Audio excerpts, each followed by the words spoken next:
ಅಭಿಮಾನಿಗಳು ಏನು ಫ್ಯಾನ್ಸ್ ಎಲ್ಲ ಇದ್ದಾರೆ ಅವರೆಲ್ಲರೂ ಸುಮಾರು ಇನ್ಸ್ಟಾದಲ್ಲಿ ಸಿಕ್ಕಾಬಟ್ಟೆ ಮೆಸೇಜ್ ಮಾಡಿದ್ದಾರೆ.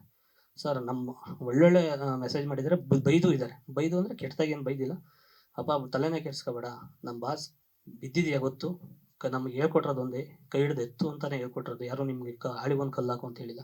ನೀನು ಮುಂದಕ್ಕೆ ಬದಲಾಗೋ, ತಲೆ ಕೆಡ್ಸ್ಕೊಬೇಡ, ನಾವೆಲ್ಲ ಫ್ಯಾನ್ಸ್ ಏನಿದ್ದೀವಿ ಸಪೋರ್ಟ್ ಮಾಡ್ತೀವಿ. ಬಾಸ್ ಇದನ್ನ ತಲೆಗೂ ಹಾಕೊಂಡಿಲ್ಲ, ಅವ್ರ ತಲೆಗೂ ಅವ್ರು ರಿಯಾಕ್ಟ್ ಮಾಡಿದರೆ ಬೇರೆ ಥರನೇ ಆಗೋದು, ಅವ್ರು ಇದಕ್ಕೆ ತಲೆನೇ ಕೆಡ್ಸ್ಕೊಂಡಿಲ್ಲ, ಅವ್ರ ಪಾಡಿಗೆ ಅವ್ರು ಬಿಸಿ ಅವ್ರೆ ಅಂತ ಅಂದರು. ಅದಕ್ಕಾಗಿ ನಾನು ಒಂದು 3 ಸತಿ ಮೀಟ್ ಮಾಡೋಕ್ಕೆ ಟ್ರೈ ಮಾಡಿದೆ, ಆಗಿಲ್ಲ.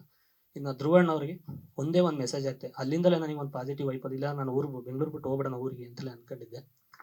ಧ್ರುವಣ್ಣ ಅವರೇ ಮೆಸೇಜ್ ಮಾಡಿದಾಗ ರಿಪ್ಲೈ ಮಾಡಿದ್ರು, ನೀನು ದರ್ಶನ್ ಸರ್ ಹತ್ರ ಸೀನಿಯರು ಮತ್ತು ಶಿವಣ್ಣ ಅವ್ರ ಹತ್ರ ಕೇಳು, ನಂದು ಬಿಡು, ತಲೆ ಕೆಡ್ಸ್ಕೊಬೇಡ ಅಂದರು. ಆಮೇಲೆ ಅಣ್ಣ ಸಿನಿಮಾನ ರಿಲೀಸ್ ಮಾಡಬೇಕು ಅಂತ ಅನ್ಕೊಂಡಿದ್ದೀನಿ, ಅವ್ರಿಬ್ಬರ ಹತ್ರ ಕೇಳು, ನಾನು ಆ ಟೈಮಲ್ಲಿ ರಿಲೀಸ್ ಆಗೋ ಟೈಮಲ್ಲಿ ಏನು ಬೈಟ್ಸ್ ಬೇಕಾ ಏನು ಬೇಕಾ ಅದು ಮಾಡ್ಕೊಡ್ತೀನಿ, ತಲೆ ಕೆಡ್ಸ್ಕೊಬೇಡ ಅಂತ. ಅವಾಗ ಒಂಚೂರು ಧೈರ್ಯ ಬಂತು.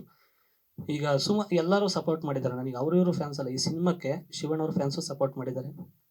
ಇಡೀ ನಮಗೆ ದರ್ಶನ್ ಸರ್ದು ಫುಲ್ ಅವ್ರ ಫ್ಯಾನ್ಸು ನಮ್ಮ ಮನೆ ಕಟ್ಬೇಕಾದ್ರೆ 69,000 ರೂಪಾಯಿ ಮನೇನೂ ವೀಡಿಯೋ ಬಿಟ್ಟಿದೆ, 69,000 ವೆಟ್ರಿಫೈಡು ಕೂಡ ಮನೆ ಕೊಡಿಸಿದ್ದಾರೆ. ಅಷ್ಟು ಫ್ಯಾನ್ಸ್ಗಳು, ಅಷ್ಟು ನಮ್ಮ ಸಿನಿಮಾ ಟೈಮಲ್ಲಿ ಬ್ಯಾನರು ಹಾಕಿದ್ದಾರೆ ಅವ್ರ ಫ್ಯಾನ್ಸು. ಇನ್ನು ಧ್ರುವಣ್ಣ ಅವ್ರ ಫ್ಯಾನ್ಸು ಧ್ರುವಣ್ಣ ಅವ್ರ ಫ್ಯಾನ್ಸ್ ಪೂರ್ತಿ ಪೋಸ್ಟರ್ ಲಾಂಚ್ ಮಾಡ್ಕೊಟ್ಟಿದ್ದಾರೆ. ಧ್ರುವಣ್ಣ ಅವ್ರ ಫ್ಯಾನ್ಸ್ ಎಲ್ಲ ಪೇಜಲ್ಲೆಲ್ಲ ಹಾಕ್ಬಿಟ್ಟು ನನ್ನ ಸಿನಿಮಾ ಪ್ರಮೋಟ್ ಮಾಡ್ಕೊಟ್ಟಿದ್ದಾರೆ.